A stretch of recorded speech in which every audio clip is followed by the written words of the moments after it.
Thank you for tuning in to another episode of Shoot Your Shot. I'm your host, Days, and today we have Edgewood Dolla. Street cold, heart bold, we ready? Your turn to shoot your shot, don't freeze them now, give all you got.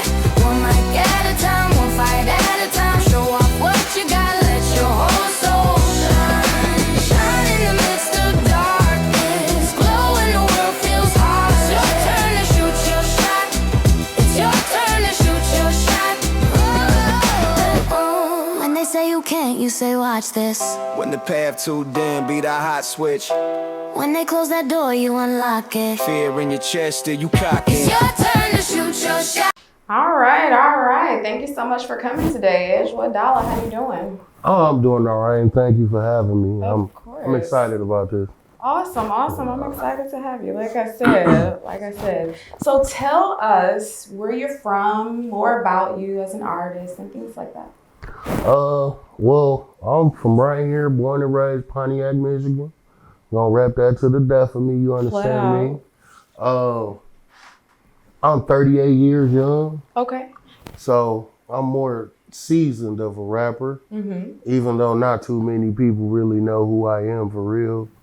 But I've been doing this rap shit since I was 12 years old, so like I got a lot of experience. Absolutely. That's a long time. 12 years old? Yeah.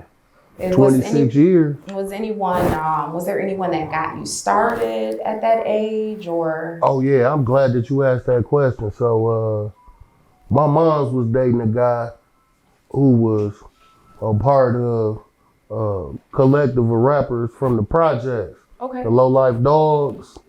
Yeah. And I used to sit and watch them in the living room, go through the process, putting music together and shit, and I took a liking to it, and actually really the reasons I started rapping. All right. Rest in peace, Dirty Dog, my dog Freak. Uncle Chuck Wick. Chuck Wick told me last night to let y'all boys out here know he'd come out the box and I'll rap any of you niggas. I told him I had him. He did that for you. Man. No, okay, so that's really cool. Starting at 12 years old. Were you recording at this time? Or, or was it more so writing? Was people taking you serious? Tell us about that. So I wasn't recording at the time. I was just writing. And yeah, people was taking me kind of serious, but more because I was well beyond my years. I was talking about shit that I was not doing. When I first started rapping, my music was extremely violent. Okay. But, they noticed the raw talent that I had. Absolutely. And encouraged me to, clean it up, make it more age appropriate, but to keep on honing my craft. Absolutely. That's fire. Would you say there were any challenges from then to now that you faced since rapping? In regards to music or yes, in life? regards to music, but it can be in life as well. Up to you. Yeah, just as far as life aspect, I was a wild child, and I ended up spending 11 years of my life being incarcerated. So that was adversity right there, and you'll hear a lot about it in my music and whatnot. But as far as rapping go, I think every artist can relate to this, unless you invest and you know how to engineer yourself and record yourself. The money. Absolutely. This shit is expensive. You ain't And lying. then regular life come into play. Like I gotta worry about bills and utilities, putting gas in my car, making it to work. Yeah. I don't got no kids, so I really feel for the individuals who gotta worry about a whole nother life or more, you know what I'm saying? Yeah, for sure. But yeah, the money is definitely it. And you hope that when you pushing your craft, you hope that you get around some like-minded individuals who believe in you enough to extend, here, come get some studio time. For sure. Here, I got some beats for you. I believe in you, bro. You nice. And it's to happen over the years. But more often than not, people got to pay bills too. So when, they run in the studio, they need some compensation for that. So Absolutely. money has always been the largest issue, to be honest with you. For sure, for sure. Now, I know you said that you did time. Yeah. During that time, were you focused on music? Were you doing a lot of writing and things like that? And if so, have you been putting those things out? So yeah, I was definitely putting stuff together while I was in there with intentions on coming home and going crazy. One of the things that I can attribute during my time to, I learned how to try to bridge the gap between being a super wordy lyricist versus a person who could compose a song that appeal to the masses. For sure. Because it's a thin line, you know. Yeah. You got the artsy, which is pushing the craft, trying to get every syllable out Yeah, and for hoping that people like hear how complex it is versus grabbing the attention of people to try to, you know, monetize it. Absolutely. It's two different worlds. And You're right. I tried my best while I was in there to, you know, combine both of them. Absolutely. I feel like melody is super important. It's is. so important to have a really good melody because I feel like that's what catches the person first. They don't know your words when they first hear your song. That's one of the first things that, you know, they notice. So absolutely. Yeah. Would you say that music is something that you can consider consider doing long term? I gotta be honest with you. In the later years, like my last 4, maybe 5 years, I kind of have fell out of love with it, to be honest with you. Got you. Shout out to Verde for throwing the Who's the Hottest verses, which made me come out my bag, and the attention that I done got afterwards really done kind of got me going again. But I gotta be honest, I don't think that I have the patience or the wherewithal to make this my 24/7 anymore. Got you. You know what I'm saying? Is it the people, the fans? It's not necessarily the fans. Some of the part is discouragement from, you know, it being a popularity contest. You know, especially here in Pontiac, no shade to my city. I love my city to death, but the fact of the matter is who you know.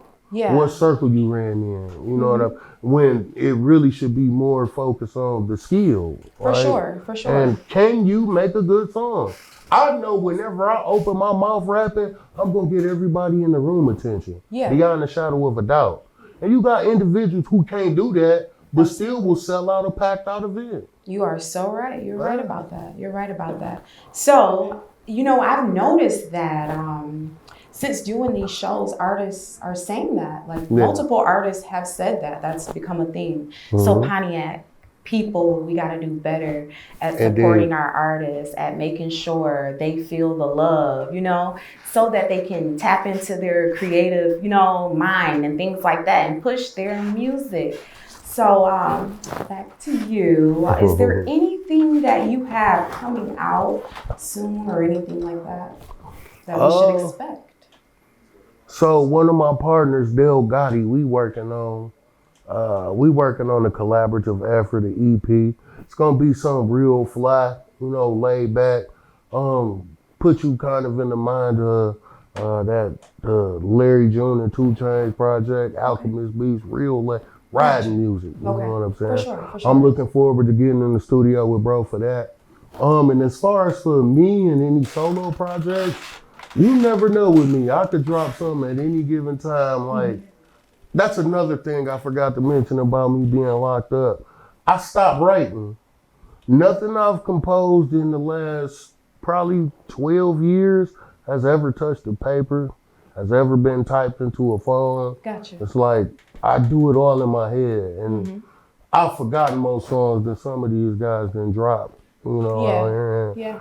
But that being said, I got a wealth of songs just tucked in here waiting to be recorded, so you can expect to hear singles from me. I'm not sure about a whole project, solo project, but singles for sure. And if there's any venues, throwing events, I plan on popping out, showing my face, and fucking the crowd up how I do. Flat out.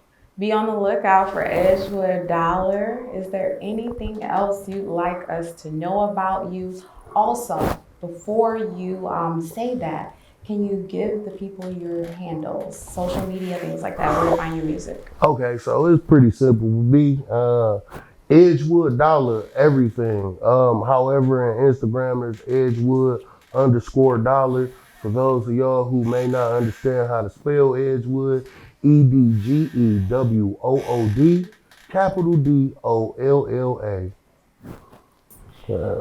All righty, help me welcome to the stage Edgewood Dolla performing 24 months. It's Edgewood Dolla. 24 months I was on parole. In the same time, touched 100 bros. Ran a couple scams, touched a couple bows. I ain't even about to lie, kicked a couple goals. 24 months I was on parole. In the same time, touched 100 bros. Ran a couple scams, touched a couple bows. I ain't even about to lie, kicked a couple goals. Yeah, nigga, I'm a big stepper. You know Brody on parole with a big weapon. Cause most you niggas known to tend to get reckless, especially over these hoes, and I'm a bitch catcher. That little hoe love to get a pussy up. Go check your bitch, cause checking me to get a pussy fuck. Catch me in the kitchen when I'm cooking up. I ain't show promoting when I say I'm finna book it up. Cause a 9 to 5 really ain't my kind of grind. And it's Columbine every time it's time to slide. Fuck a blicky, got this 50 on this A&R. Running right up on you, I ain't finna come and spray the car. 24 months I was on parole. In the same time, touched 100 bros. Ran a couple scams, touched a couple bows. I ain't even about to lie, kicked a couple doors. 24 months I was on parole.